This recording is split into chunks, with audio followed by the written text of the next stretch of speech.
Okay, this chapter, there might be a little wind outside, so you might hear that from time to time, is the conclusion of what I've written. It's not the conclusion of what's going on here or anything of that nature, uh, but this is the conclusion of what I had written as of a year ago. So let's dive into that, and I haven't read it ahead of this reading, so it's been a while for me since I've read this. It'll be interesting to see what it actually says. And so the last chapter of the book is entitled Afterward. So here we go. A final word about my first sighting of a Sabe, taken from my journal. And this is what I said to my journal. If Barbara hadn't seen it too, I would almost doubt myself, which is how fleeting the image was. But then, when I told our neighbors, a couple of our neighbors, the husband's eyes got big and he said to his spouse, listen to this, Grant is telling my story. I had completely forgotten about it, but I almost hit a very tall, dark figure with 1 foot in the slow southbound lane a couple of weeks ago, coming home after dark in the same stretch of I-72. My heart was racing because I thought I nearly hit someone, but he knew it wasn't a person. It was too big. So that occurred about a year ago from right now. Nearly every event has been confirmed or reinforced by subsequent events in a continuing stream. As I have said, please make of it what you will. If you are still with me, I am about to draw some conclusions regarding what a long, strange trip it's been. As you have seen, my written story begins and ends with James Stewart.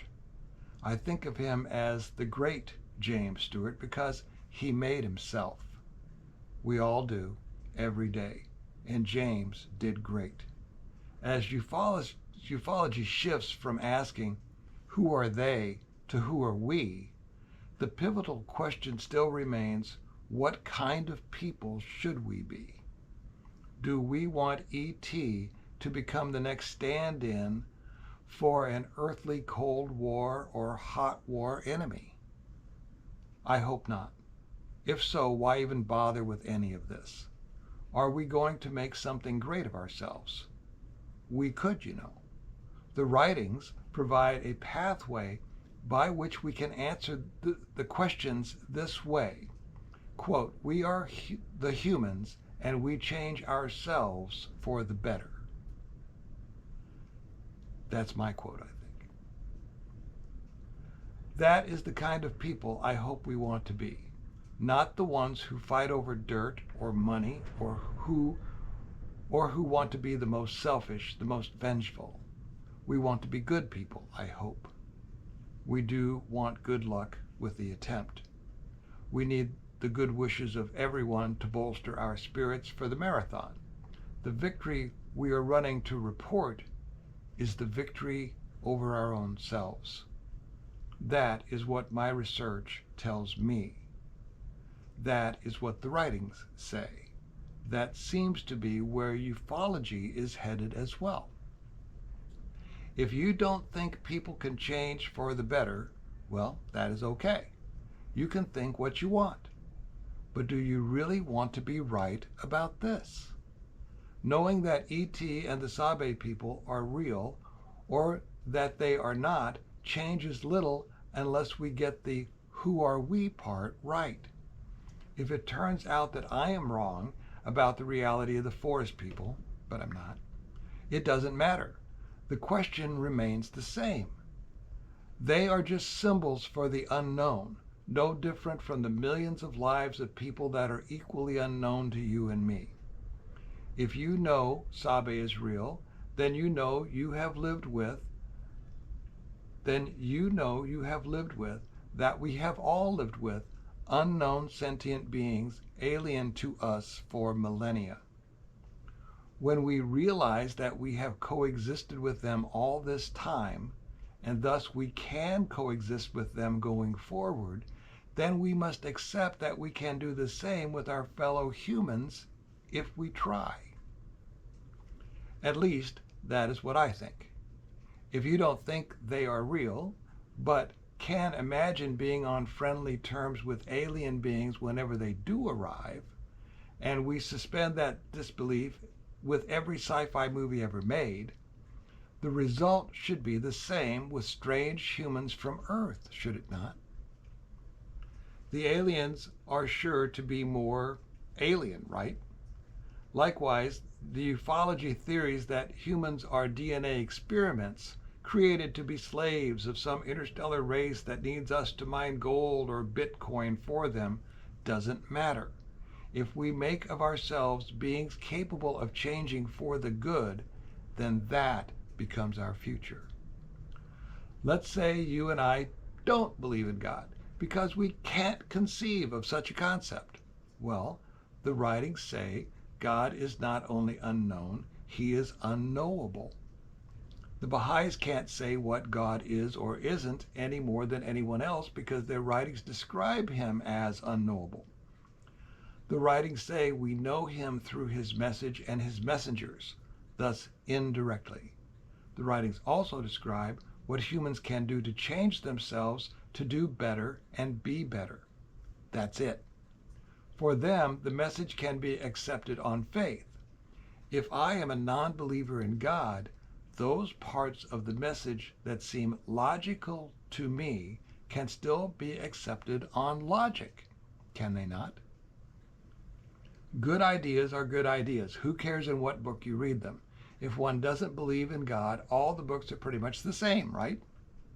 The Baha'is, who are believers in God, say the same about other religious texts, that they teach the same spiritual truths. So there is some agreement between the writings and the atheists. Why fight about whether an unknowable essence exists or not if we can agree to be friends?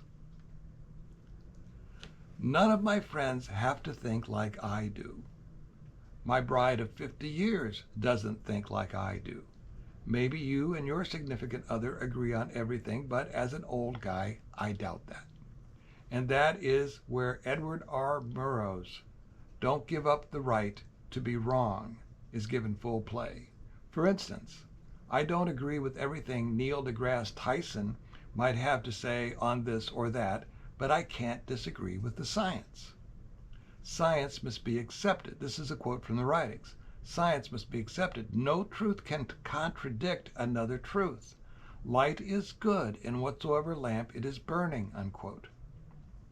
And on some YouTube post recently, Neil Tyson deGrasse was saying that if a believer in God finds himself cured of terminal cancer after several second opinions from various doctors, that believer is more likely to think God cured him of the incurable, rather than think that he got several very inaccurate diagnoses from MDs as if they are infallible. That is insightful, Neil. I totally agree. Though either or both or a combination of medicine and faith could be at play. For me, it doesn't have to be just one or the other. Life is complex. Answers may be complex too. Part of a right answer might be wrong, and some aspect of a wrong answer could be right. The writings and ufology are similar in that seeing is believing kind of way. If you haven't seen it, it is easy to think it's not real.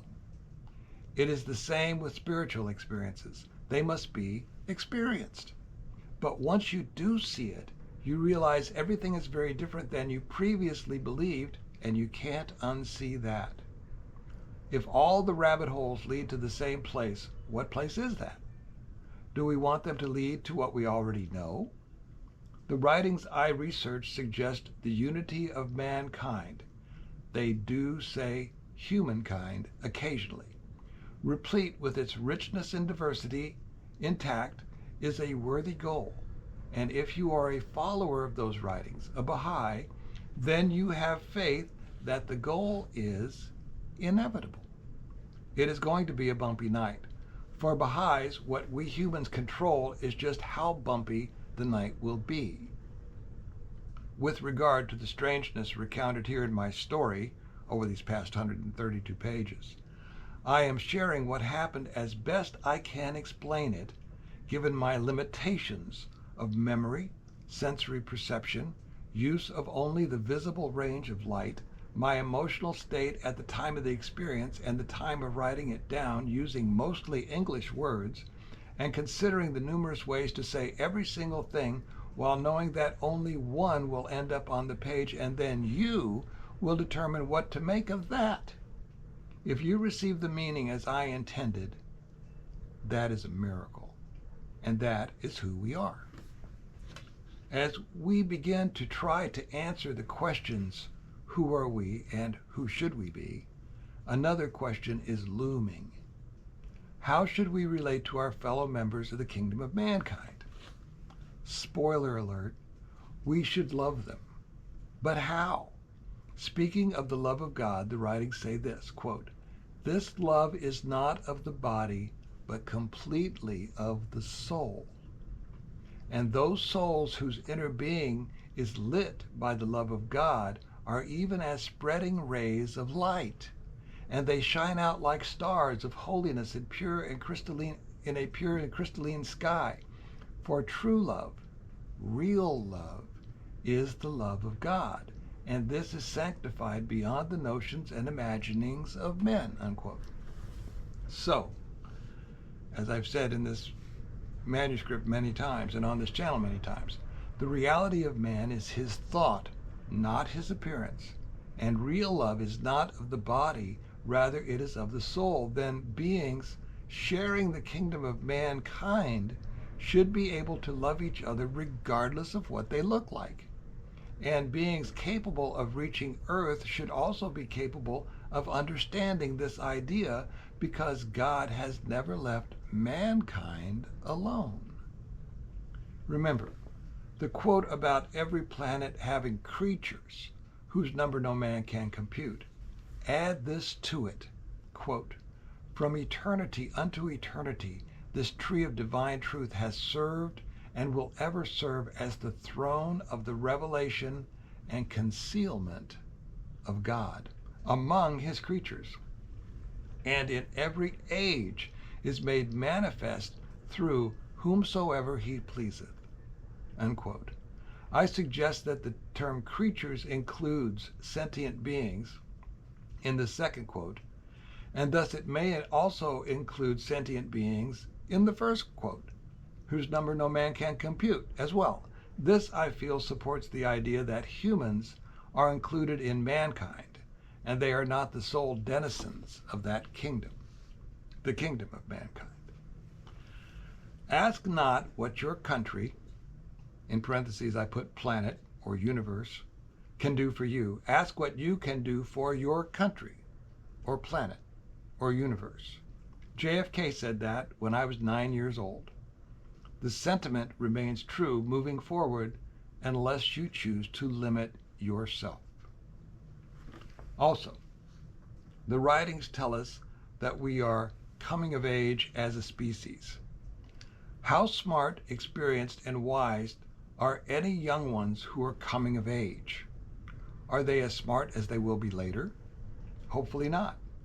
We all hope humans will continue to progress, right? Okay, so as a species, how good overall can our entire educational system really be if the species is still coming of age? Degrees don't make you smarter. They help you know how much more there is to know about any topic that you study. That some people act, believe, speak, etc. as if their degree bestows actual wisdom, which it does not, says more about their selfish desires for earthly advancement than their true understanding of anything. I am a historian. I have a master's degree in that discipline. I read some books and successfully defended my thesis before PhDs in history. I knew how to properly conduct research in the 1980s regarding the American Civil War. How is that relevant to understanding the human predicament of now, especially when I know from the writings that we are in a cycle of fulfillment that will ultimately not just end war, but bring true and lasting peace for centuries, maybe millennia, until a new cycle begins, long after mankind has become one family. This raises deeper questions than any associated with Stonewall Jackson's Shenandoah Valley campaign of 1862, does it not? So much for degrees in the broad sense. I am not suggesting that anyone must believe what I believe. I am suggesting that if true civilization is in its infancy, then human education, its methods, institutions, its priorities, and textbooks at present must be inadequate to the real task at hand, namely, helping mankind reinvent itself as a mature civilization. As previously noted, the writings indicate that we have been deprived of a proper education. I think we are proving this to ourselves on a daily basis. If it were otherwise, we would not need the help that the writings offer. Everything would be just dandy, right? Whether you or anyone accepts help from this particular unknown, the writing sent as a new message of hope to humans from an unknowable author is, of course, entirely up to them and you. So, to sum up, if the Baha'is are correct, change for the better will not occur because the government gave us disclosure or because E.T. landed and gave us the secret knowledge of the ancients. No, it will occur because hearts were changed by their owners, one heart at a time, as many times as it takes. In other words, change will occur from the inside out. That is the message of the writings and the one the forest people, the Sabe, gave to me to give to you. That's the end of the manuscript. So, thanks for being here. There's a lot more to say, a lot more has happened, and I will try to get some thoughts organized and present them going forward. I hope this has helped somebody. If you're still here, thanks for being here. It's so nice to get this off my chest and share it with someone. So thanks for taking a look. There'll be more in a week or two. Have a happy Thanksgiving. I'll see you later. Bye.